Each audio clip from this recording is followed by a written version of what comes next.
وہ جو بھی ان 5 بندوں میں ایک بندہ آئے گا یہ موجودہ حکومت لے گیا, وہ کہیں گے یہ بندہ غلط ہے. آپ عمران خان کی جو اسٹیٹمنٹ ہے اس کو غلط انداز سے دیکھ رہے ہیں. میں آپ کو اصل بتاتا ہوں. انہوں نے یہ نہیں کہا کہ فلاں بندے کو لاؤ, انہوں نے کہا جو سینئر ہے اس کو رکھ لو.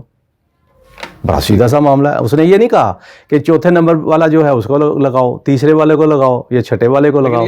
یہ نہیں, سن لینا, باجوہ صاحب کی جو ہے وہ نہیں, وہ ایکسٹینشن کی بات میں بھی انہوں نے ایکسٹینشن نہیں کی, یہ بھی غلط ہے. انہوں نے یہ کہا کہ جب تک یہ 2-3 مہینے, کیونکہ الیکشن ہونے جا رہے ہیں, اور جب تک الیکشن 2-3 مہینوں میں نہیں ہوتے, ایک تو سب سے پہلے تو وہ کہتا ہے جی فوری طور پہ الیکشن کا آپ اناؤنس کر دیں ابھی, اور 3 مہینے ان کو ایکسٹینشن دے دے, 2 مہینے الیکشن.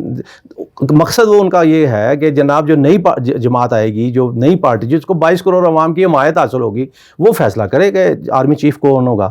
لیکن عمران نے یہ نہیں کہا, کسی صورت نہیں کہا کہ جی چوتھے کو لگاؤ, تیسرے کو لگاؤ. اس نے کہا جی میرٹ پہ لگائیں, جو نمبر 1 ہے اس کو لگا دیں. اس میں کوئی دوسری بات نہیں. اب جو آگے آپ نے کہا کہ تنازع عمران خان نے کھڑا کیا, آپ کو میں یاد دلا دوں, یہ تنازعات کے ماسٹر نواز شریف ہیں. نواز شریف نے جب حکومت گئی انہوں نے اپنی ضد کی وجہ سے, اپنے آپ کو بچانے کی وجہ سے کبھی آرمی چیف کی قربانی دی, وحید کاکر, آصف باجوہ, یہ وہ سارے, یا پھر انہوں نے صدر مملکت کی قربانی دی, فاروق لغاری, غلام اسحاق خان, یہ سارے یہ ہوتی ہے ضد.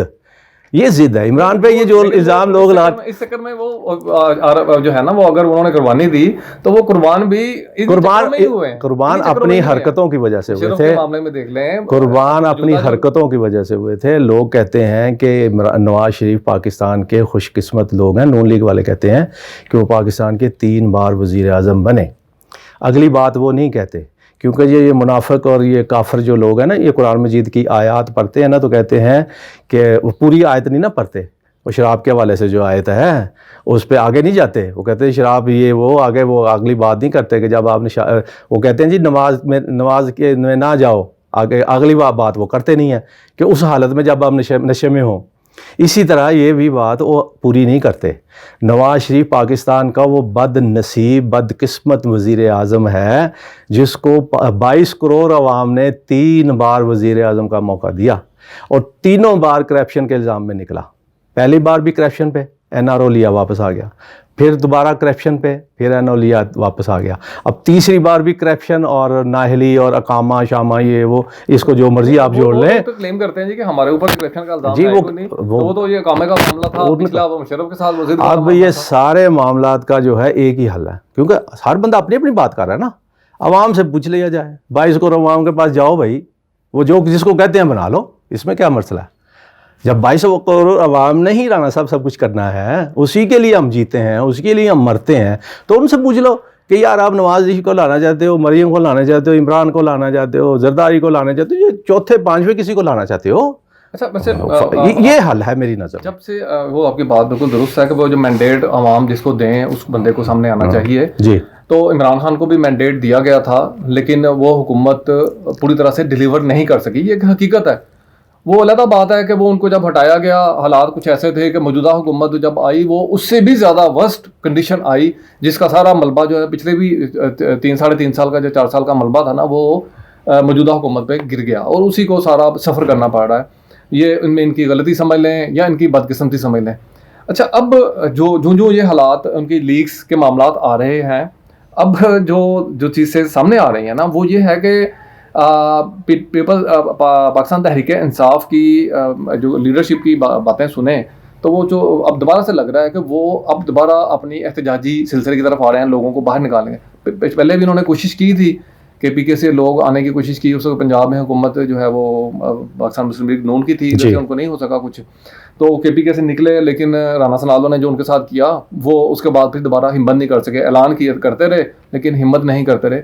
تو اب کیا آپ سمجھتے ہیں کہ یہ جو کسانوں کا دھرنا ہے, جو کسانوں کی مارچ نکلا ہے, کیا اس کے پیچھے بھی پاکستان تحریک انصاف ہی ہے؟ کیونکہ وہ خود تو ہمت کر نہیں رہے, دوسروں کو آگے کر رہے ہیں, اور کسانوں کا یہ روپ دھار کے, خاص طور پہ جو KPK کے تمباکو کے کسان آئے ہیں, یہ تو لگتا ہی یہی ہے کہ انہی کے بندے ہیں. اور دوسرا ایک چیز میں آپ کو تھوڑا سا میں کلیئر کرنے کے, میرا بھی ایک ایگریکلچر سے تعلق ہے, تو جب کسانوں کو کوئی معاملہ اٹھتا ہے نا, تو گراؤنڈ لیول پہ کسانوں کی جو ہے نا مسائل کے اوپر بات چیت ہونا شروع ہوتی ہے, ڈسٹرکٹ لیول پہ, ضلعی لیول پہ آتا ہے, پھر اس کے بعد صوبائی لیول پہ آتا ہے. کسان شور مچاتے ہیں, واویلا مچاتے ہیں اور باویلا مچاتے ہیں. یہ ایک حقیقت ہے کہ بجلی کے بلوں کا معاملہ اس قدر سنگین معاملہ ہے کہ کسان کے لیے ٹیوب ویل چلانا ایک ناممکن ہو چکا ہے, جتنی بجلی مہنگی ہو چکی ہے. اور دوسری بات, اگر کھاد کی بلیک میلنگ کے طرف آئیں تو آج سے نہیں, شروع سے ہی ہے. شہباز شریف کا دور لگائیں, اس سے پہلے کی بات ہے. کی پچھلی حکومت تھی, اس میں بھی اتنی اس کی بلیک میلنگ, بلیک مارکیٹنگ ہوئی کہ اس کی جو سبسڈی ہے وہ سبسڈی کا نام و نشان تک بھی کسان تک ڈلیور نہیں ہو پاتا. یہ ایک حقیقت ہے. ڈی اے پی کھاد اس طرح سے ہے کہ اس کی 3 گنا تک قیمت کسان کو اصل قیمت سے ادا کرنی پڑتی ہے. گورنمنٹ نے لکھا تھا کہ اس کی قیمت, بوری کی قیمت جو ہے اس کے اوپر لکھی جائے, وہ بھی نہیں لکھی گئی. لکھی بھی گئی تو وہ اس پہ عمل درآمد نہیں ہو سکا. 3 گنا قیمت کسان نے ادا کی. وہ اب ایک دم سے جو کسانوں کا جو واویلا مچا ہے, ایک دم سے اسلام آباد میں آئے, تھوڑے سے مذاکرات ہوئے, اس کو بعد پھر گئے اور پھر 2 دنوں میں پھر واپس آ گئے. لیکن میں اب ہمارے جو مثلاً چھوٹے اخبارات میں دیکھ لیں یا سوشل میڈیا پہ دیکھ لیں, بہت سے جو ہے نا ان کے جو گروپس ہیں اور ان کے جو پیجز ہیں یا جو بھی واٹس ایپ گروپس ہیں, ان میں کسانوں کے جو نمائندگی یا نمائندہ ہیں گروپس, ان میں اگر دیکھا جائے تو وہاں پہ یہ باتیں جو ہے نا, یہ اس کی دھرنے کی اور یہ کسان مارچ کی, وہاں پہ وہ نہیں ہو رہی. جی, میں اپنی ٹیکنیکل باتیں کر رہے ہیں کہ فصل کے بارے میں, پانی کے بارے میں, آپ کی میں بات سمجھ, وہ باتیں وہاں پہ کیوں نہیں ہیں اور یہ اسلام آباد میں کیوں دکھائی دے رہی ہیں؟ میں آپ کو بتاتا ہوں. ہمیشہ ہر جماعت, ہر حکومت یہ کہتی ہے کہ 22 کروڑ عوام ہمارے ساتھ ہے. ہم 22 کروڑ, جس طرح میں نے پہلے بھی کہا, 22 کروڑ کے لیے یہ کر رہے ہیں, اچھا کر رہے ہیں یا برا کر رہے ہیں, 22 کروڑ عوام کے لیے. 22 کروڑ تو کبھی کسی کے ساتھ نہیں ہے. جس طرح میں نے پہلے کہا 40% تو ووٹ پڑتے ہیں, اس میں سے جیتنے والا جو ہے 12 سے 15% ووٹ لیتا ہے, باقی تو بیچارے سارے کسی نے 7 کسی نے 6. اقلیتی پاکستان میں ہمیشہ جس نے بھی اقتدار حاصل کیا, اقلیتی اقتدار حاصل کیا, عوام کی اکثریت اس کے ساتھ کبھی بھی نہیں رہی. لیکن 22 کروڑ عوام کی بات آپ کے جواب میں دے رہا ہوں. اب کسانوں کا معاملہ, کسان 10 لاکھ ہوں گے فرض کر لیتے ہیں. اب 10 لاکھ کے 10 لاکھ تو کسی ایک پارٹی کو چاہتے نہیں ہوں گے. اب 10 لاکھ کے 10 لاکھ احتجاجی تحریکوں کے شوقین بھی نہیں ہوں گے, سڑک باہر بھی نہیں نکلتے ہوں گے. زیادہ تر لوگ پرامن ہوتے ہیں. جس طرح عوام پرامن ہے, اس طرح ہر طبقہ فکر جو ہے وہ پرامن ہوتا ہے. کچھ لوگ ہوتے ہیں جن کے سیاسی لوگوں سے رابطے ہوتے ہیں, یا وہ کچھ سیاست مقامی طور پہ یا اپنے سیاست, میں نے بھی ٹریڈ یونین بھی کی, میں نے طلباء کی سیاست بھی کی, اور مجھے کیونکہ اس ساری چیزوں کا اندازہ ہے. آپ کی بات بالکل میں مانتا ہوں, میں درست ہے. لیکن ماضی میں جب بھی کوئی کسانوں سے متعلق معاملہ ہوا ہے تو کسانوں کی تمام تنظیمیں نہیں تو کم از کم زیادہ سے زیادہ تنظیموں نے اس میں ان کی حمایت کا اعلان کیا. سب سے پرانا جو جماعت اسلامی کا کسان بورڈ ہے, وہ اس کو میں سمجھتا ہوں کہ بڑی صحیح معنوں میں میرٹ کے اوپر کسانوں کی نمائندگی کرنے والا ایک انسٹیٹیوشن ہے. آپ اس سے میرے سے ایگری کریں یا نہ کریں, لیکن میں سمجھتا ہوں کہ کسان بورڈ نے جب بھی کوئی کسانوں کا معاملہ ہوا ہے, وہ چاہے جو بھی چھوٹے سے چھوٹا معاملہ ہے یا بڑے سے بڑا معاملہ ہے, صوبائی لیول کا معاملہ ہے یا ملکی لیول کا معاملہ ہے, کسان بورڈ نے لازمی اس پہ آواز اٹھائی ہے. ان کسانوں کے متعلق کسان بورڈ کی آواز ابھی تک مجھے سنائی نہیں دی. آپ سطحی بات کر رہے ہیں, میں اوور آل بات کر رہا ہوں. سطحی بات اس طرح کر رہے ہیں کہ فلاں تنظیمیں ہیں, مطلب 20 تنظیمیں ہیں کسانوں کی, اس میں سے ایک گروپ جو ہے وہ آگے ہے, باقی 19 گروپ تو ساتھ نہیں ہے. ماضی میں تو یہی بتا رہا ہے کہ وہ سارے گروپ کم از کم میں آپ کو یہی بتانے لگا ہوں. یہ فیصلے جس طرح 22 کروڑ عوام نہیں کرتے نا, اس طرح یہ اگر آپ کسانوں کی بات کر لیں تو 10 لاکھ اگر کسان ہے تو 10 لاکھ کسانوں نے نہیں فیصلہ کرنا. آپ کو میں یاد دلا دوں, جب شہباز شریف نواز شریف کی جب حکومت تھی تو تحریک لبیک میدان میں آئی, لایا گیا تھا. اچھا ہوا آپ سمجھ گئے. تو جب ان کو لایا گیا تو کسانوں کو بھی تو کسی نے لایا ہوگا نا کوئی. یہی تو بات میں کہنا چاہ رہا ہوں. تو اب یہ لانے والا کون ہے؟ اب پی ٹی آئی والے تو نہیں ہیں, یا نون لیگ والے تو نہیں ہیں. پی ٹی آئی والے تو خود مان رہے ہیں نا اس چیز کو. یہ نہیں, یہ ایسا نہیں, یہ تو آپ کا یا میری رائے ہو سکتی ہے, ایسا نہیں. میں آپ کو بتاؤں, یا تو ہم یہ کہہ دیں کہ جی کسان جو مطالبات کر رہے ہیں وہ غلط ہے, وہ جینوئن مطالبات ہیں. جب ان کے جینوئن مطالبات ہیں تو وہ کوئی بھی لایا ہے, ان کے مطالبے حل ہونے چاہیے. بڑی سمپل سی بات ہے نا. پاکستان میں سب سے بڑا جو خرابی کی وجہ ہے نا, وہ یہ ہے کہ اگر میں بات کروں گا نا کہ جی نون لیگ والوں نے یہ کیا وہ کیا ایسا کیا, نون لیگ والے ایک منٹ میں مجھ پہ الزام لگائیں گے جی یہ تو پی ٹی آئی کا آدمی ہے. اب پی ٹی آئی کی تنقید کریں گے حکومت کے خلاف, پی ٹی آئی ایک منٹ لگائیں گے کہ جناب یہ تو نون لیگ کا, یہ ہمارے معاشرے کا. کوئی بھی صحافی جتنا مرضی نیوٹرل ہو کے چلے, اس کو نیوٹرل کہا ہی نہیں جا سکتا, اس کو بائسڈ بنایا. یہ ہمارے معاشرے کا ایک حصہ ہے. میں آپ کو اپنے تجربے کی روشنی میں بتاتا ہوں کہ جب جب حکومتیں تبدیل ہوئی ہیں، جب ہوئی ہیں، آپ ضیاء الحق کے دور سے پہلے چلے جائیں، جس طرح میں اس کی بات کی تھی، وہ تو خیر بہت پہلے کی باتیں ہیں. اس کے بعد جنیجو جو ہے اس کی حکومت لے لیں، اس کے بعد نواز شریف 3 بار گیا، بے نظیر 2 بار گئی، عمران خان 1 بار گیا، یہ 7-8 واقعات ہوئے. اس میں کون لوگ باہر نکلے؟ چند لوگ نکلے، وہ لوگ نکلے جن کی کوئی پہچان ہی نہیں تھی. لیکن اب آپ یہ کہہ دیں کہ جناب وہ لوگ لائیں.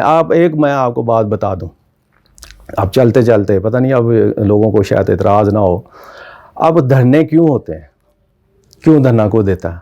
اب مولانا فضل الرحمان بھی دھرنا دیتے ہیں، قبائلی لوگوں کو لے آتے ہیں، بچوں کو لے آتے ہیں، دھرنا دیتے ہیں. اس لیے دیتے ہیں یہ ثابت کرنا پڑتا ہے کہ جناب عوام ہمارے ساتھ ہیں. 22 کروڑ عوام جو نکلتے ہیں، 20 ہزار بندے، وہ تاثر یہ ہوتا ہے جناب 22 کروڑ عوام ہمارے ساتھ ہے، جن لوگوں نے فیصلے کرنے ہیں. اب وہ 22 کروڑ ان کے ساتھ لنک کر کے تو فیصلے کروا دیتے ہیں. اب مجھے یہ بتا دیجئے، آپ کو سمجھانے کے لیے، اپنے ناظرین کو سمجھانے کے لیے میں بتا دوں کہ اب عمران خان کی حکومت کو آئینی طور پہ گرانا کسی صورت ممکن تھا نہیں تھا، لیکن ہوا. وہ لوگ، پارٹیاں جن کے بارے میں کہا جاتا ہے جی یہ اشاروں کی منتظر تھیں، جن کے 6-7 ووٹ تھے، وہ ادھر کے ادھر ہو گئے، حکومت کے لیے گئی. اب بظاہر تو آئینی طور پہ گئی، لیکن اگر وہ اشارہ کرنے والے بیچ میں نہ ہوتے تو حکومت تو نہ جاتی.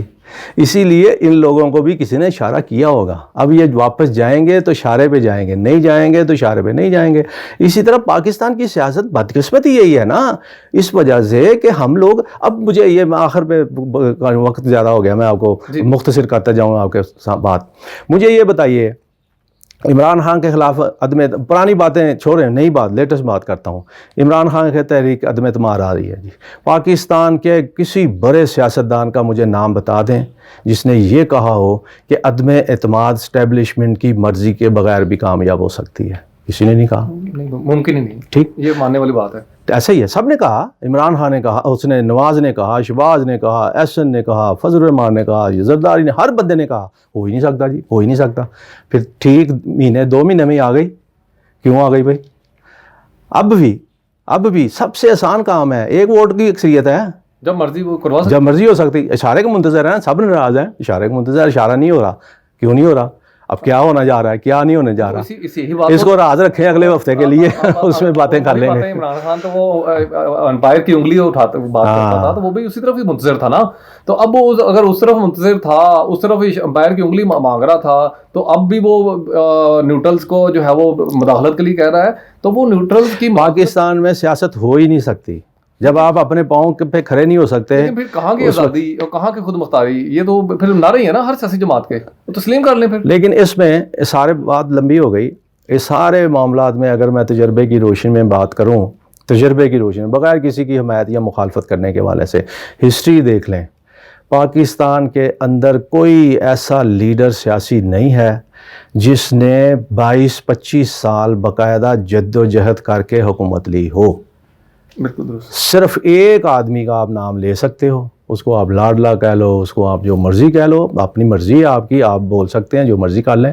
لیکن اس کے علاوہ، عمران خان کے علاوہ مجھے کوئی ایک لیڈر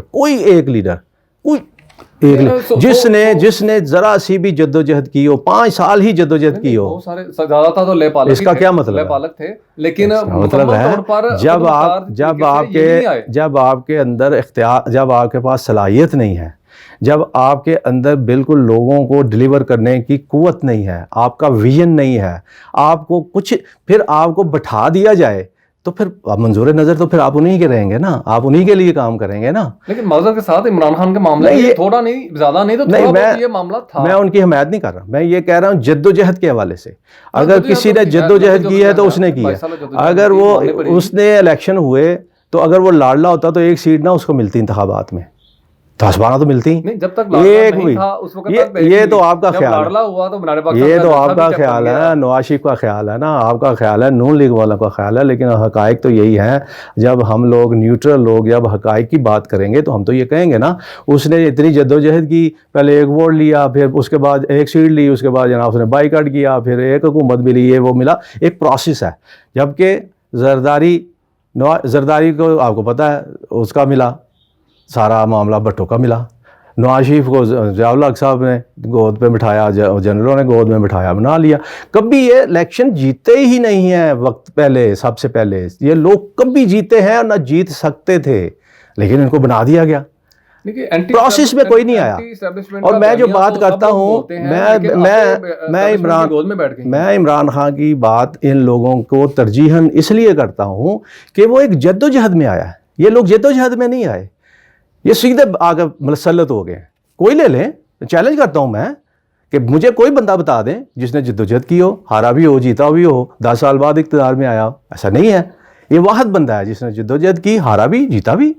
لیکن اس کی جد و جہد کو آپ یہ نہ کہیں. میں تھوڑا سا اس چیز کو میں کلیئر کرتا جاؤں، جیسے آپ کی بات کو میں درست مانتا ہوں، لیکن یہ جو ہے نا کہ ان کی اب وہ پہلا ان کا آپ نے جس طرح اکیلے ہی وہ قومی اسمبلی میں وہ ایز اے ممبر قومی اسمبلی موجود تھے، لیکن اس کے بعد پھر ان کو سمجھ آئی، ان کے ساتھ جو بندے اٹیچ ہوئے یا اٹیچ کیے گئے انہوں نے ان کو بتایا کہ بھائی الیکٹیبلز کے ساتھ آپ نے لڑنا ہے، اور اس کے بعد یہ ہونا پھر الیکٹیبلز ان کے ساتھ جوڑے گئے. پھر اس کے بعد ان کو اقتدار ملا. جب بچہ اسکول میں داخل ہوتا ہے نا، اس کو گائیڈ کرنے والے ان کے والدین بھی ہوتے ہیں، محلے دار بھی ہوتے ہیں، سیانے لوگ بھی ہوتے ہیں. آہستہ آہستہ وہ سیکھتا ہے.